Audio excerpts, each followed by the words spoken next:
Euh, Bonjour à tout le monde et merci d'être présent pour cette mini-conférence sur les dernières stats sur l'industrie de l'édition et des services de design graphique.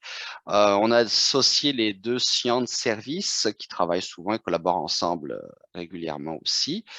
Je m'appelle Dimitri Lesage, donc de Graphique Compétences, qui est votre comité sectoriel de main-d'œuvre des communications graphiques du Québec. C'est un peu long à dire, c'est pour ça que Graphique Compétences, c'est plus joli. Et on est là pour vous soutenir dans le développement de votre main-d'œuvre. On est aussi là pour vous apporter toutes les dernières données statistiques qu'on peut, qui vont vous aider dans votre lobbying, qui vont vous aider dans vos demandes de subventions, dans tout un tas de choses, ou pour vous-même dans votre entreprise, parce que vous savez pas combien il faut payer votre employé ou n'importe quoi, ou combien d'entreprises dans votre secteur font pareil que vous ou mieux que vous, etc. On est également là pour fournir aux entreprises qui en demandent des solutions RH adaptées et tout un tas d'autres programmes. On est paragouvernemental et vraiment, on est là pour vous aider.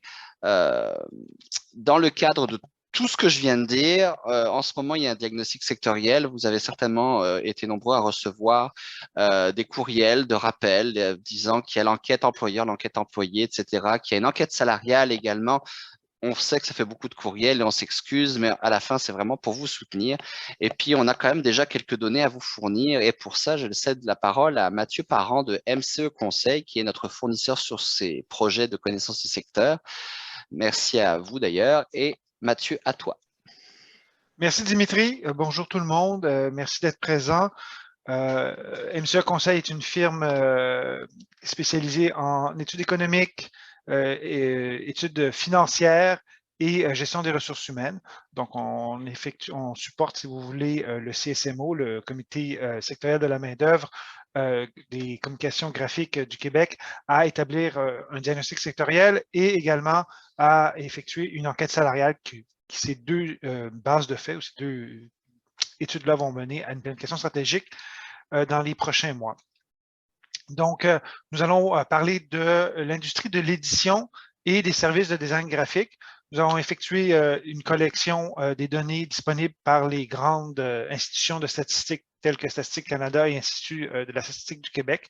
C'est un peu notre première marche vers le diagnostic sectoriel. Donc, on va vous présenter les premiers constats par rapport au comité sectoriel et après ça, bien, vous allez comprendre qu'on a besoin de votre participation avec des données réelles via nos sondages et enquêtes salariales.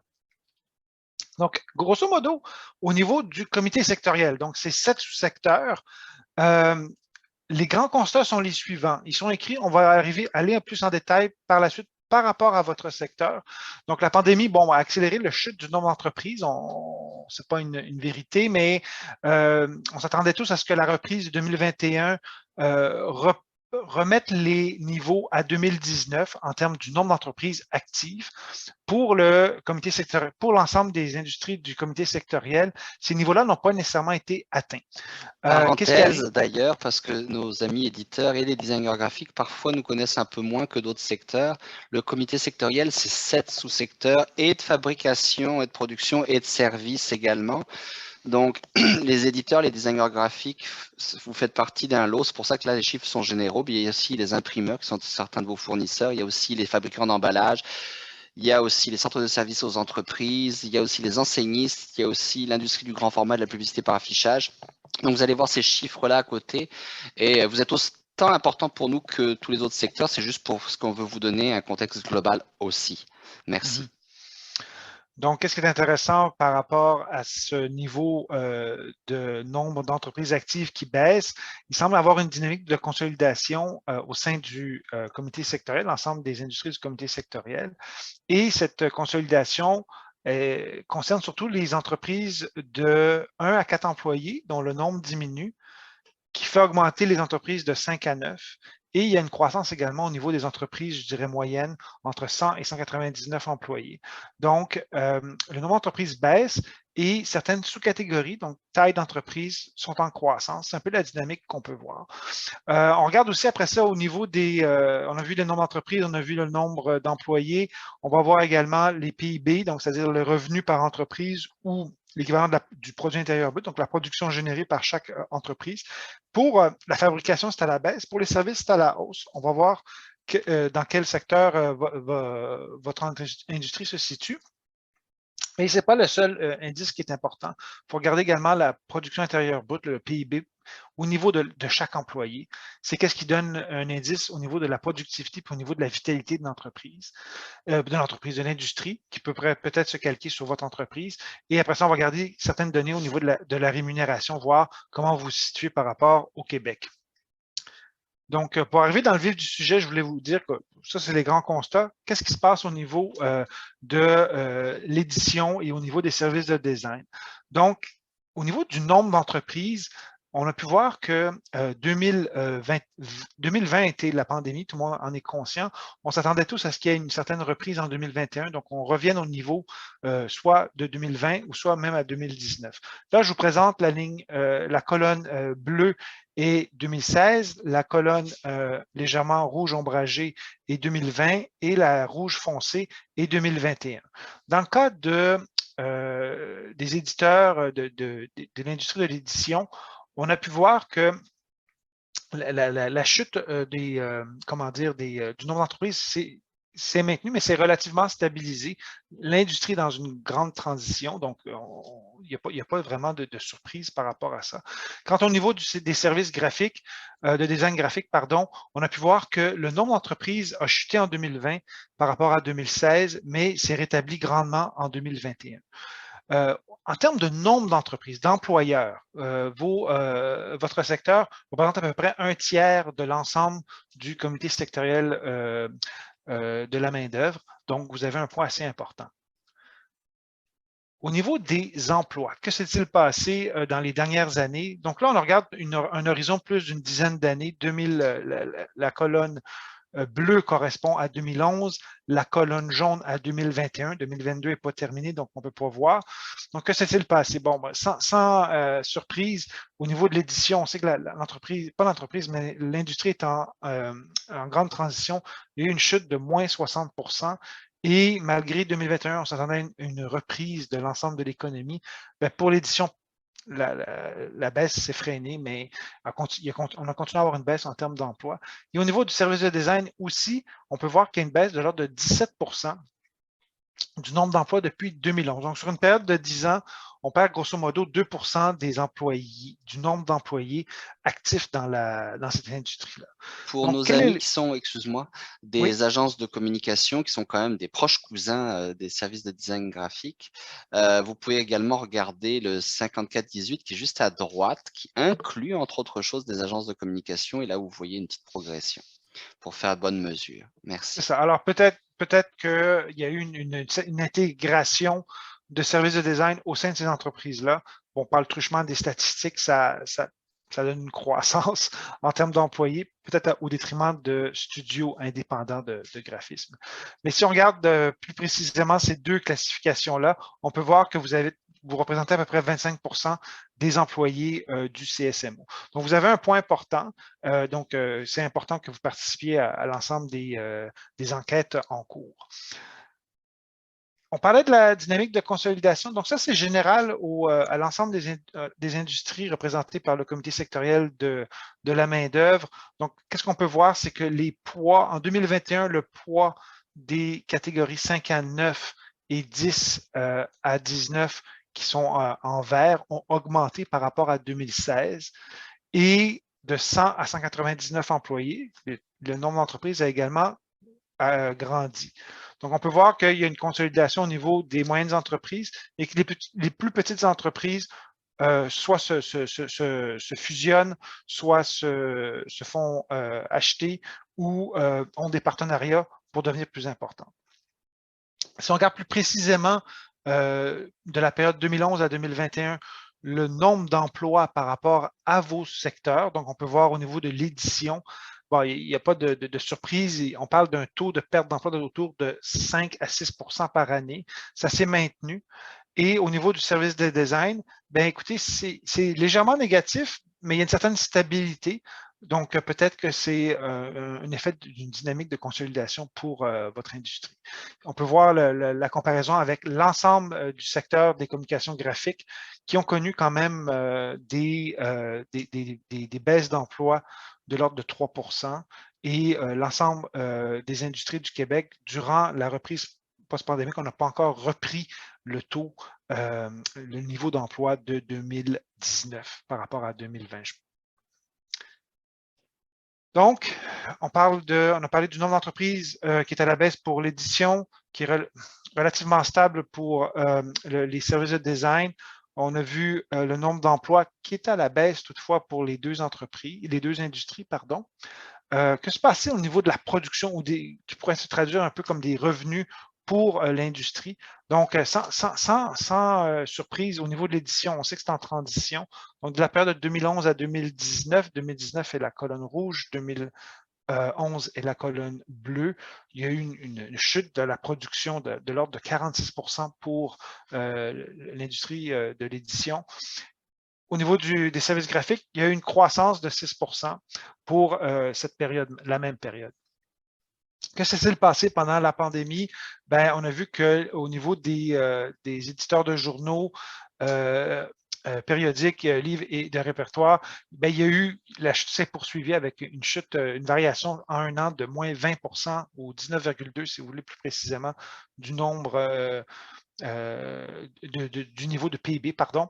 Et au niveau des firmes spécialisées en design, la chute a été de l'ordre de 18%. Donc, lorsqu'on compare ça par rapport à la province de Québec, il y a eu une chute plus marquée de l'emploi lors de l'événement de la pandémie. Donc, on va voir quel a été l'effet par la suite au niveau de l'employé. Donc, on revient un petit peu en arrière, nombre d'entreprises à la baisse au niveau de l'édition, au niveau des services de design stable, le nombre d'employés en forte baisse pour l'édition. On sait que l'industrie est en transition. Au niveau des services de design, ça s'est relativement maintenu, un peu négatif. Au niveau du PIB, ça a légèrement augmenté pour les services de design. Et puis, bon, on connaît la transition de l'industrie de l'édition.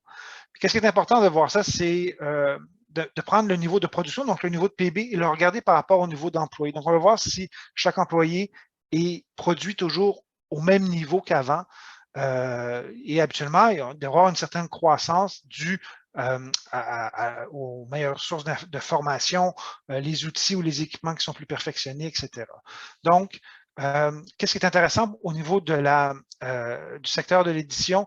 On voit qu'il y a une stabilisation au niveau du PIB par emploi. Chaque employé impliqué dans une entreprise génère à peu près le même niveau de revenus ou de production au fil des années. Donc, il y a une certaine stabilisation malgré la transition de cette industrie-là. Et au niveau des services de design, on peut voir qu'il y a une croissance de l'ordre de 18%.